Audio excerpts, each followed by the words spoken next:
오늘은 막강한 경쟁력을 가지고 있는 세계 1위의 한국 회사 하나에 대한 이야기를 한번 해보려고 하는데요. 이 회사에 대해서 중국 회사의 어떤 요청이나 부탁이 끊이질 않고 있고 선호도가 굉장히 높은 회사입니다. 화장품, 연구개발, 생산을 R&D 생산 전문으로 하는 화장품 ODM 기업인 코스맥스입니다. 우리나라의 자랑스러운 대기업은 아니고 중견기업이죠. 혹시나 오해가 있으실까 미리 언급드리지만 저는 주식이 아닌 기업에 대한 이야기를 하고자 하는 것임을 미리 언급드립니다. 자주 언급드리지만 또 오해를 하시는 분들이 있어서 또 한번 언급드리면서 들어가 보죠. 가끔 ODM, OEM을 이 두 가지를 자주 질문 주시는 분들도 있는데 ODM은 그 제조자, 제조사, 개발 생산이고 OEM은 주문자, 상표 부착 생산입니다. 쉽게 말해서 그냥 한 줄로 OEM은 주문자가 설계를 하고 생산업체한테 생산만 위탁한 것입니다. 반도체의 파운드리라고 보셔도 되고, ODM은 개발부터 생산까지 생산업체에 전부 맡기고 상표만 주문자 거를 붙여나가는 방식이니까 ODM이 굉장한 기술력이 필요한 그런 방식이다 라고 보시면 되고, 중국에서 코스맥스에게 그렇게 ODM을 요청하고 주문을 하고 하는 것은 그만큼 한국 화장품 ODM 기업의 기술력이 높은 것을 중국이 인정하고 있다라고 우리가 해석을 할 수 있습니다.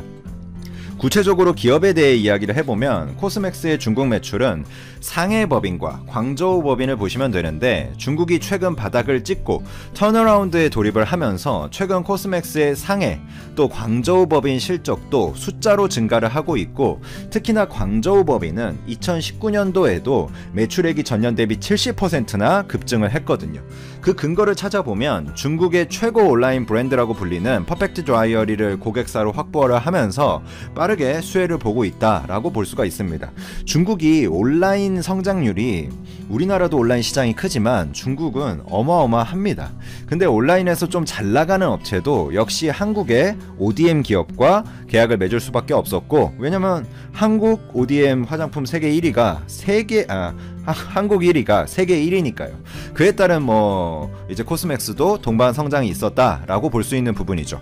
워낙 이 온라인 성장 비중이 높아서 코스맥스 광저우 법인의 온라인 매출 한 익스포저가 한 70% 정도로 보시면 되는데, 이게 좀 높다. 그중 단일 퍼펙트 다이어리양 매출이 거의 전체 매출의 반에 가까우니까 이거 좀 부담스럽다라고 생각하시는 분들도 있지만, 저는 개인적으로 역으로 생각해서 최근 트렌드에 맞다. 온라인 익스포저가 70%라는 것은 현재 중국 소비자들의 추세를 볼 때 굉장히 긍정적인 부분이다 라고 판단을 합니다.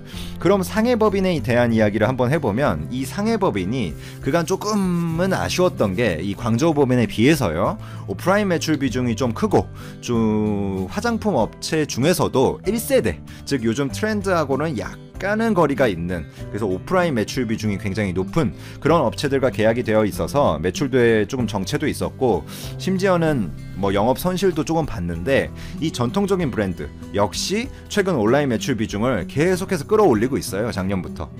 그래서 목표 익스포저를 한 50%까지 끌어올리겠다라고 선언하고 있고, 현재 코스맥스랑 계약 중인 이 1세대 상하이자와라는 이 전통 브랜드의 온라인 매출이 한 30%가 좀 안 될 겁니다. 제가 봤던 19년도 수치가 20% 중반이었으니까 보건 이슈로 좀 트렌드가 가속화되면서 조금 올라갔겠지만 그 30%는 안 될 것 같아요.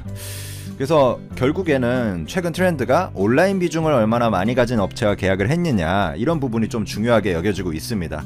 실제로 2018년도까지만 해도 신제품을 적극적으로 출시하던 이런 중국의 오프라인 고객사들이 19년도 들어서 재고관리 차원도 있는 거고요. OEM, 어떤 ODM 이런 쪽 주문을 좀 축소하려는 추세였어요. 그러니까 코스맥스의 상해법인이 지난해 동안 온라인 고객사 확보에 굉장히 주력을 했고, 이게 굉장히 주요했다.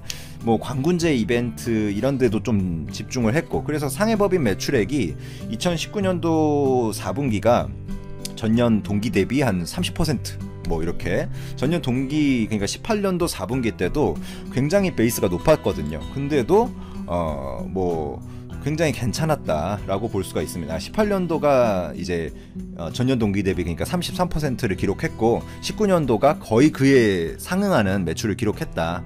방금 좀 실수가 있었죠. 19년도가 33% YOY가 아니라 18년도가 33% YOY였고요. 그걸 이제 유지하고 계속 성장시켰다, 이렇게 보시면 될 것 같고요.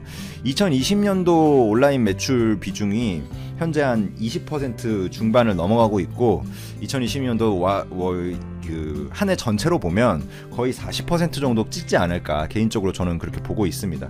올해 상반기까지 이런 제품 생산이 어느 정도 주문량이 실제로 들어오고 있고요.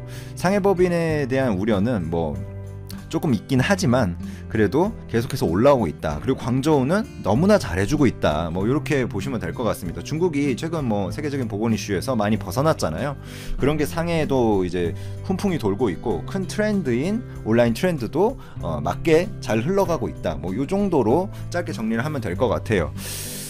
영업이익 증가세가 매출액 증가세에 비해서 코스맥스가 조금 아쉬운 면이 물론 있기는 한데, 뭐 쿠팡도 그렇고 일단 매출부터 늘려놓고 영업이익을 구조적으로 개선시키는 게 요즘의 추세니까 뭐 나쁘진 않다. 매출액 증가세가 결국에 기업에 있어서 핵심이거든요. 기업이 구조적으로 성장을 하려면 매출액이 늘어나야 되니까.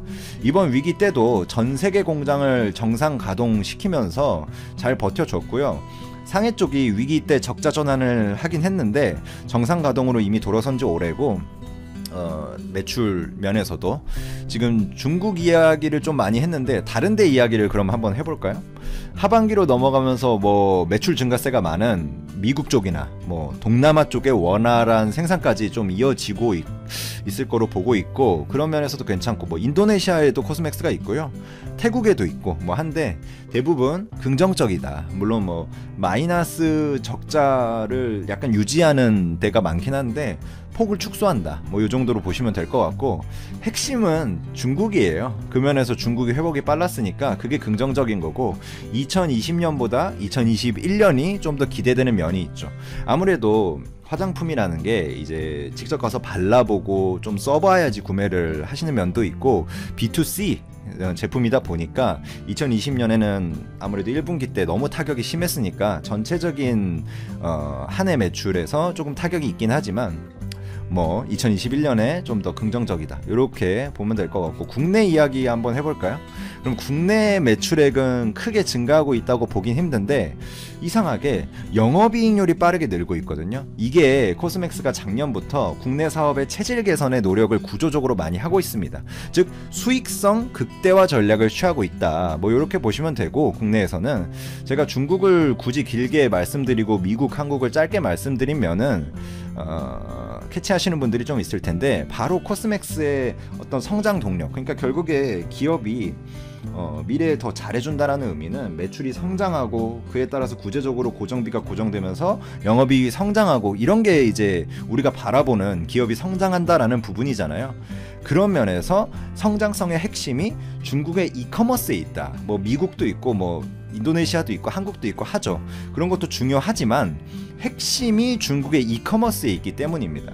그런 게 여러 뭔가 것들이 있는데, 결국 중국 이커머스의 성장의 핵심이 곧 코스메스의 성장이라고 보시면 되고, 그런 면에서 계약 관계도 지금 중국 계약 회사들이랑 좋게 가져가고 있고, 중국 이커머스의 전망이 제 개인적으로 매우 좋다라고 보고 있고, 물론 정치적인 이슈가 또 끼어들면 이거 뭐 가버넌스 이슈에 있어서는 뭐 제가 예측할 수 있는 것도 아니고, 물론 변수는 존재하긴 하겠지만 기업의 업황으로만 보면 비즈니스 모델이 굉장히 괜찮다. 그리고 TSMC 같은 경우도 그렇잖아요. 어떤 이 코스메스 입장에서 어떤 화장품 회사 하나를 보면 그 화장품 회사가 잘 될지 못 될지 우리가 미래를 예측하기 굉장히 어렵습니다. 하지만 코스맥스처럼 신뢰받는 위탁 생산 개발도 하고 그런 업체 같은 경우에는 어떤 중국 화장품 업체가 잘 되던 그 코스맥스는 동반 성장할 수 있는 업체입니다.